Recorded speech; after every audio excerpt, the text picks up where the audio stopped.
Welcome to The Explainer. Tonight, we're digging into the battle that begins right after the siren stops. We're talking about the fight for your sleep and why protecting it isn't just about feeling rested, it's actually a powerful act of resilience. So let's just dive right into it. If you're a student or an essential worker living under high alert, you know this feeling. A single siren isn't just a brief interruption, it's the aftershock, right? The thing that completely messes with your ability to think and feel and just function for the entire next day. And this really gets to the core of the problem. The true damage isn't the noise or that jolts of fear. No, the real enemy is invisible. It's the devastating attack on our sleep, which then creates a direct pipeline to anxiety, a low mood, and a serious drop in our ability to think clearly. So, what does the science actually say about the real cost of just one nighttime alert? Well, the data's surprisingly specific. This is pretty incredible. Researchers were actually able to study people living through this exact scenario, giving us hard data on how a single siren can completely dismantle a night's rest. So on nights when a siren went off, people lost an average of 39 minutes of their total sleep compared to a quiet night. Now that might not sound like a ton, but in terms of restorative sleep, that's a huge chunk just gone. Okay, but this next number, this is arguably even more damaging. They also spent an extra 34 minutes awake during the night. And see, this isn't just about losing sleep, it's about fragmented sleep. That's what stops your brain from completing all of its vital restorative cycles. It's a real killer for brain function. And here's where it all connects. The study found that the spike in anxiety and depression the very next day could be almost entirely explained by the terrible sleep from the night before. So you see the domino effect? The siren attacks your sleep, and then your broken sleep attacks your mind. And look, this isn't just about feeling tired or a bit grumpy. For students who are trying to learn and actually hold on to complex information, the stakes here are incredibly high. Now, this is so interesting. This quote comes from a study in the journal Science of Learning, and it completely debunks a myth we all kind of believe. Pulling an all-nighter, or even just trying to cram one good night's sleep before a test, it doesn't really work. Your brain needs consistent, quality sleep while you are learning the material in the first place. That's how it locks it into memory. In fact, when researchers used wearable trackers to get objective, hard data, they found that sleep quality, how long you sleep, and how consistent you are, accounted for nearly a quarter of the difference in grades between students. I mean, think about that. Almost 25% of your academic performance literally hinges on how well you sleep.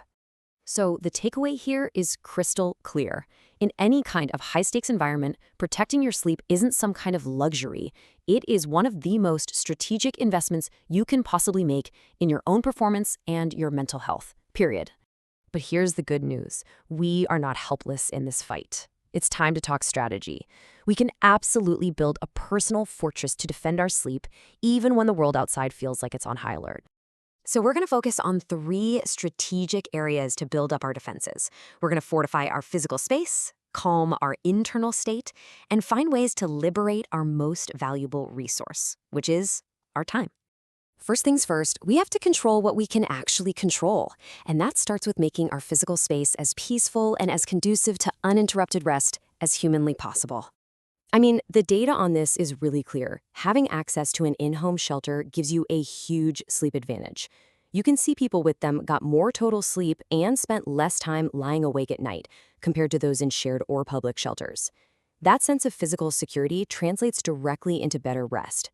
Now, we can take that same idea and build what you might call a technological shelter around us. A white noise app, for example, can drown out sudden noises, and customizing your phone alerts so only the most critical information can get through, that gives your nervous system permission to finally stand down because you know you won't miss anything that truly matters. Okay, next up, we have to tackle the enemy that's inside. We're talking about that state of hypervigilance, the thing that keeps our minds racing long after our heads have hit the pillow. And this is where we can get really proactive about our mental state. There are some great apps out there, a lot of them based on cognitive behavioral therapy, that can guide you through what's called a worry dump before bed. It's a structured way to get all of your anxieties down on paper or, on a screen, which basically signals to your brain that it's safe to let go and switch off for the night. And finally, let's get really strategic. In a world that is high stress and high demand, time is our most precious commodity. We have to actively find ways to reclaim it for rest. Think about it this way. Using an AI tool to summarize a really dense academic article or organize your class schedule, that's not about being lazy. That's about being incredibly efficient. You are strategically buying back hours that would have been spent on tedious tasks, and you're reinvesting that liberated time into the single most important asset you have for your performance, your sleep. So, what does all of this add up to? It's way more than just a collection of tips and tricks. It's really a fundamental shift in how we think about this. See, these strategies are a form of what experts call active resilience. Resilience isn't just something you either have or you don't. It's not about just gritting your teeth and enduring hardship. It is the capacity to actively adapt and recover. So please remember this. Making your sleep a priority by fortifying your environment, calming your mind, and liberating your time, that is not a retreat. It is a conscious, strategic act of strength. You are literally building the mental and emotional foundation that allows you to endure, to function, and to contribute, even when you're under immense pressure. It's really how you take back a little bit of control in a situation that feels completely uncontrollable. So the question isn't just how do I get more sleep? The real question is, what is one small active step I can take tonight to start building my fortress?